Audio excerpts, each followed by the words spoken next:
सुबह सुबह जिले की सबसे बड़ी अधिकारी डीएम कविता सिंह अपनी स्कूटी पर ऑफिस जा रही थी। उन्होंने गुलाबी साड़ी पहनी थी और उस समय वे बिल्कुल साधारण महिला जैसी दिख रही थीं। जैसे ही वे बाजार के पास पहुंची, उनकी स्कूटी पंचर हो गई। पंचर देखकर वे चिंता में पड़ गई। अब देर हो जाएगी, ऑफिस भी देर हो जाएगा। उन्होंने आसपास एक आदमी से पूछा, भाई यहां पास कोई पंचर की दुकान है क्या? आदमी ने बताया, थोड़ी ही दूरी पर आगे एक पंचर वाला है। कविता सिंह ने धीरे धीरे स्कूटी लेकर उस दुकान तक पहुंचकर पंचर वाले से कहा, भाई मेरी स्कूटी पंचर हो गई है, जल्दी ठीक कर दीजिए। पंचर वाला स्कूटी के पास बैठकर काम करने ही लगा था कि उसी समय एक इंस्पेक्टर वहां आकर रुका। उसकी गाड़ी भी पंचर हो गई थी। वह तुरंत चिल्लाने लगा, अरे मेरा भी पंचर ठीक करो, मुझे बहुत काम है, जल्दी कर दो। पंचर वाले ने कहा, साहब थोड़ी देर रुक जाइए, पहले इस स्कूटी का पंचर करके आपका कर देते हैं, बस 10 मिनट। इंस्पेक्टर बुरी तरह गुस्सा हो गया। उसने कहा, 10 मिनट? मैं 10 मिनट नहीं बैठूंगा, पहले मेरा पंचर बनाओ, फिर किसी और का लगेगा। मुझे बहुत सारा काम है, ज्यादा बकवास मत करो, समझे? तब कविता सिंह बोली, सर मुझे भी काम है, कृपया पहले मेरा बना दीजिए, आपका भी बन जाएगा, ज्यादा देर तो नहीं लगेगी, थोड़ी देर रुक जाएं, मुझे भी जल्दी जाना है। इंस्पेक्टर और ज्यादा तिलमिला उठा। वो गुस्से में बोला, तुम हमसे जुबान लगाओगी? दिख नहीं रहा मैं कौन हूं? अभी 2 थप्पड़ मार दूंगा, दिमाग ठिकाने पर आ जाएगा। इंस्पेक्टर को थोड़ी भी जानकारी नहीं थी कि सामने जो साधारण सी महिला खड़ी है वह जिले की सबसे बड़ी अधिकारी है, डीएम कविता सिंह। कविता सिंह ने धीरे धीरे और पुख्ता आवाज में कहा, देखिए मुझे भी बहुत काम है, यहां सबको अपना अपना काम करना होता है, सिर्फ आप ही अकेले काम नहीं करते, आप भी इंतजार कर सकते हैं। हम पहले अपना करवा लेंगे, फिर आपका करवा लीजिएगा। यह सुनकर इंस्पेक्टर और भी नाराज हो गया और उसने अचानक थप्पड़ जड़ दिया कविता सिंह के गाल पर। फिर वह चिल्लाते हुए बोला, तू मुझे जानती नहीं है, मैं थाने का दरोगा हूं, चाहूं तो तुझे बहुत मार दूं, तेरी हालत ऐसी कर दूंगा कि चलने लायक नहीं रहेगी, पहले मेरे का बनाना, समझी? पंचर वाला हैरान था कि किसका पंचर पहले करें। उसने सोचा कि पुलिस वाले को समझाना ही सही होगा, क्योंकि गुस्से में पुलिस कभी कभी कुछ भी कर देते हैं। आखिर उसने इंस्पेक्टर की गाड़ी का पंचर बनाना शुरू कर दिया। कविता सिंह खुद को संभाल कर वहीं बैठी और इंतजार करने लगी। थोड़ी ही देर में इंस्पेक्टर की गाड़ी का पंचर ठीक हो गया। इंस्पेक्टर गाड़ी स्टार्ट करके जाने ही लगा कि पंचर वाले ने कहा, साहब आपके पैसे तो अभी दिए नहीं गए। इंस्पेक्टर फट पड़ा, क्या कहा? पैसे मुझसे लेगा? मैं पुलिस वाला हूं, मुझे पैसे मांगने की हिमाकत? मैं अब जरा शांत नहीं बैठूंगा, समझा? पोर उसे गुस्से में दिमाग गर्म था और वह जाने की कोशिश करने लगा। तभी कविता सिंह ने कहा, साहब आपको इनके मेहनत का पैसा देना ही पड़ेगा, आप चाहे कोई भी हो, आपने उनका काम कराया है इसलिए उनका हक मिलता है, वे गरीब हैं, इन्हें उनका पैसा दो। मैंने देखा कि इन्हीं की वजह से आपकी गाड़ी ठीक हुई, अगर आप बिना भुगतान किए चले गए तो आप उनके पेट पर लात मार रहे होंगे। अगर यह यहाँ काम ना करें तो इसके घर का चूल्हा नहीं जलेगा। आप बिना पैसे दिए जा रहे हैं, यह गलत है, आप पैसे दीजिए तभी यहां से जाइए। इतना सुनते ही इंस्पेक्टर और भड़क उठा। वह फिर से गुस्से में बोला, फिर से जुबान चल रही है, देख मेरा दिमाग गर्म है, एक थप्पड़ पड़ा है तो फिर पड़ेगा, समझी? कुछ भी बोलोगी तो थप्पड़ पड़ेगा, अपना मुंह बंद रख नहीं तो तेरे को थप्पड़ पड़ेगा। पंचर वाला बीच में हाथ जोड़कर बोला, सर अगर हम पंचर नहीं बनाएंगे तो हमारे घर का चूल्हा नहीं चलेगा, हम रोज कमाते हैं, एक दिन कमाएंगे तो परिवार चलता है, वरना हम लोग भूखे रह जाएंगे।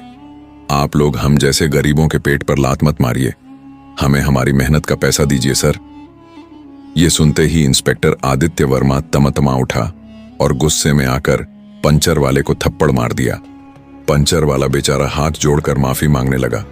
तभी बीच में कविता सिंह आवाज उठाई, आप बिना वजह किसी गरीब पर हाथ उठा रहे हैं, मैं इसके खिलाफ कार्यवाही करूंगी। आप कानूनन अपराध कर रहे हैं, आप कानून के रक्षक होकर कानून का मजाक उठा रहे हैं और बिना वजह एक गरीब पर हाथ उठा रहे हैं, यह बिल्कुल गलत है। आपने मुझ पर भी हाथ उठाया है, आप खुद को क्या समझते हैं? कविता सिंह का अंदाज कठोर हो गया। अब आप बच नहीं पाएंगे, मैं आपको दिखाऊंगी कि कानून क्या होता है। आप मुझे नहीं जानते कि मैं कौन हूं। मैं इस जिले की डीएम कविता सिंह हूं। आपने सिर्फ मुझ पर ही नहीं एक गरीब का हक अभी छीना है। अब आपका बचना नामुमकिन है।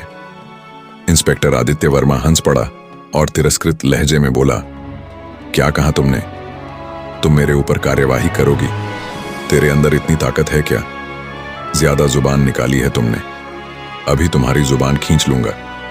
मेरे सामने नौटंकी मत करना। तू यह जिले की दम है। आईने में देख, भीख मांगने जैसी लग रही है। इंस्पेक्टर को यह भी नहीं पता था कि सामने खड़ी औरत वाकई जिले की सबसे बड़ी अधिकारी है। कविता सिंह चुप रही और शांत स्वर में बोली, काज पूरा कराइए, मेरा पंचर बना दीजिए। इंस्पेक्टर आदित्य वर्मा गुस्से में मोटर गाड़ी स्टार्ट करके वहां से निकल गया। जब कविता सिंह का पंचर भी ठीक हो गया, उन्होंने अपने और इंस्पेक्टर दोनों के पंचर के पैसे निकालकर पंचर वाले को दे दिए। पंचर वाले ने मना किया, मैडम, आप अपना पैसा क्यों दे रही हैं? यह मेरा काम का पैसा है, आप रखिए। पर कविता सिंह ने कहा, नहीं, आपका हक्का आपको ही मिलना चाहिए। अंततः पंचर वाले ने पैसे ले लिए। कविता सिंह स्कूटी लेकर ऑफिस के लिए निकल गई। ऑफिस पहुंचकर कुछ देर बैठकर उन्होंने सोचा और फिर आईपीएस अधिकारी किरण बेदी को कॉल कर लिया। किरण बेदी एक ईमानदार और सख्त मिजाज की अधिकारी मानी जाती थी।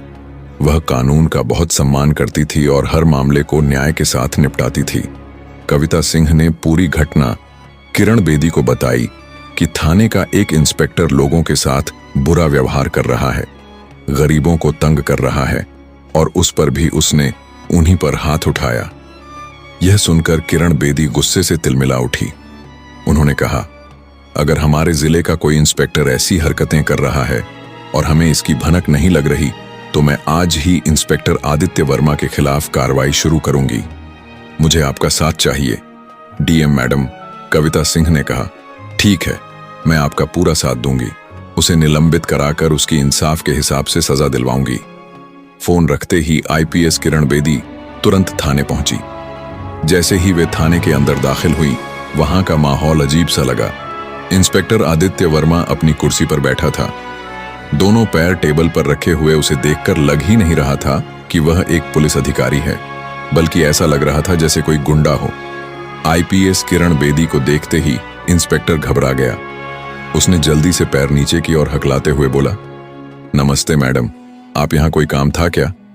किरण बेदी ने गुस्से भरी नजरों से उसकी तरफ देखा और सख्त आवाज में बोली, हाँ काम है, तभी तो यहां आई हूं, और ये कोई छोटा मोटा काम नहीं, बहुत बड़ा मामला है। इंस्पेक्टर ने उन्हें कुर्सी पर बैठने का इशारा किया। किरण बेदी बैठ गई और बोली, मैं यहां इसलिए आई हूं क्योंकि मैंने तुम्हारी शिकायत सुनी है। कल तुमने सड़क पर एक पंचर वाले गरीब आदमी के साथ बदतमीजी की, उसे थप्पड़ मारा और उसका मेहनत का पैसा तक छीन लिया। इतना ही नहीं, तुमने जिले की डीएम कविता सिंह पर भी हाथ उठाया। मैं इस सब की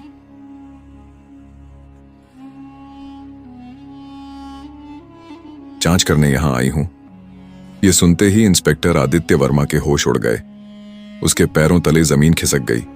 वह डर के मारे कांपने लगा और बोला, मैडम, मुझे नहीं पता था कि वह महिला डीएम है। मैंने उन्हें आम औरत समझा और गलती से हाथ उठा दिया। मैं मानता हूं कि मुझसे बहुत बड़ी गलती हुई है। सॉरी मैडम, मुझे बहुत काम था और मेरा पंचर बन नहीं रहा था, इसी वजह से गुस्से में आकर मैंने ऐसा किया। यह सुनकर आईपीएस किरण बेदी और भड़क उठी। उन्होंने सख्त आवाज में कहा, चुप रहो, तुमने जो किया है वह बहुत बड़ा अपराध है। तुमने सिर्फ डीएम पर हाथ नहीं उठाया, बल्कि एक आम नागरिक पर भी हाथ उठाया, उनका हक छीना और एक गरीब की रोजी रोटी पर लात मारी। यह सीधा सीधा कानून तोड़ना है और कानून के रक्षक होकर कानून की धज्जियां उड़ाना और भी बड़ा अपराध है। फिर किरण बेदी ने आगे कहा, डीएम कविता सिंह ने कल सुबह जिले की सबसे बड़ी मीटिंग हॉल में प्रेस मीटिंग बुलाई है। तुम्हें कल वहां मौजूद होना पड़ेगा और जो भी फैसला सुनाया जाएगा तुम्हें मानना होगा। अब तुम्हारा बचना नामुमकिन है। इतना कहकर आईपीएस किरण बेदी वहां से निकल गई। इंस्पेक्टर आदित्य वर्मा डर के मारे पसीना पसीना हो गया। उसका पूरा शरीर कांप रहा था। सुबह होते ही जिले के सबसे बड़े मीटिंग हॉल के बाहर मीडिया की भारी भीड़ जमा थी। आम जनता भी बड़ी संख्या में वहां इकट्ठा हो गई थी। हर किसी की जुबान पर एक ही सवाल था, आखिर कल सड़क पर हुआ क्या था? एक इंस्पेक्टर पर इतना बड़ा आरोप क्यों लगा है? भीड़ के बीच में खड़े लोग एक दूसरे से कानाफूसी कर रहे थे। सुना है इंस्पेक्टर ने डीएम मैडम को थप्पड़ मार दिया था। क्या डीएम मैडम को? यह तो बहुत बड़ी बात है। हाँ भाई, और सुना है कि एक गरीब पंचर वाले को भी पीट दिया। अगर ऐसा है तो उस इंस्पेक्टर की खैर नहीं। भीड़ की फुसफुसाहटें वातावरण में और तनाव भर रही थी। हॉल के अंदर बीच में डीएम कविता सिंह बैठी थी। उनके एक साइड में आईपीएस किरण बेदी और दूसरे साइड में एसडीएम अनिल वर्मा बैठे हुए थे। करीब 10 बजे दरवाजा खुला। पुलिस के 2 जवानों की निगरानी में इंस्पेक्टर आदित्य वर्मा अंदर आया। कल रात से ही उसके चेहरे की रंगत उड़ चुकी थी। आंखों के नीचे काले घेरे पड़ गए थे। घबराहट उसके हर हाव भाव से साफ झलक रही थी। सामने डीएम और आईपीएस को देखकर उसके कदम कांपने लगे। वह धीरे धीरे चलकर सामने रखी कुर्सी पर बैठ गया। मीडिया के कैमरे लगातार उसकी ओर घूम रहे थे। डीएम कविता सिंह ने माइक उठाया और कहा, सुप्रभात। आप सबको यहां बुलाने का मकसद यह है कि कल शाम शहर के बीच सड़क पर जो घटना घटी वह सिर्फ एक महिला अधिकारी या एक गरीब पंचर वाले से जुड़ी नहीं है, बल्कि पूरे सिस्टम की साख से जुड़ी है। हम सब कानून और व्यवस्था की रक्षा करने के लिए यहां हैं, न कि उसका दुरुपयोग करने के लिए। आज यहां सार्वजनिक रूप से जांच और फैसला होगा ताकि हर नागरिक को यह संदेश जाए कि कानून सबके लिए बराबर है। भीड़ तालियों से गूंज उठी।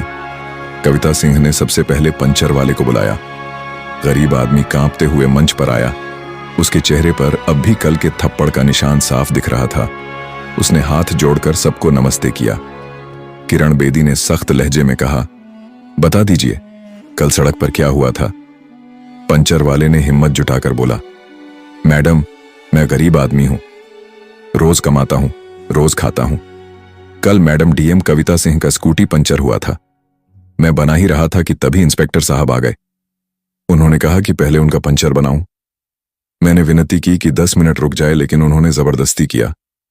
मैडम ने भी कहा कि सबको बराबरी का हक है, पहले उनका बने फिर इंस्पेक्टर साहब का। बस इतना सुनकर इंस्पेक्टर साहब गुस्से में आ गए और मैडम को थप्पड़ मार दिया।